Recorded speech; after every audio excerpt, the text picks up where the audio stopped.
All right, so last thing, what if you're given the graph and you need to figure out the amplitude, the vertical shift? Is it probably a sine or a cosine graph? And therefore, could we write the equation? So what we want to do is we want to think it through in the same order that we just dealt with it. We looked at the vertical shift first, then we looked at the amplitude, and then we thought about, okay, what trig graph were we dealing with? So we're going to think that through here as well. The highest point of this graph is at positive 2. The lowest point of this graph is at negative 4. The vertical shift is exactly halfway in between those. So it's right in through here. This is the midline of the graph.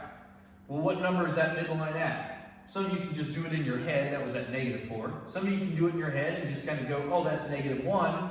If you need a formula for it, you're going to add the max and min together, divide by 2, and that will give you negative 1 for our midline. So our vertical shift is at negative 1, or down 1. Amplitude then is, how far up did that go? How far down did that go? How far up did that go? How far down did that go? Well, every time it went up or down 3 spaces, so that means our amplitude was 3. And then lastly, right over here where this graph kind of began, where it was crossing the x-axis, which is right there, y-axis, sorry, which is right here, was the graph in the middle, at the top, or at the bottom?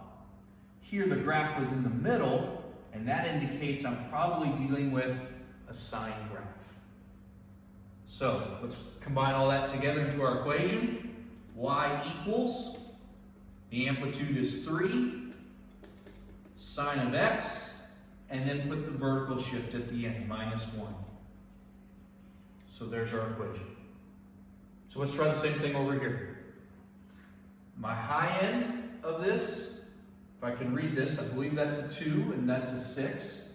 So halfway between 2 and 6 is 4.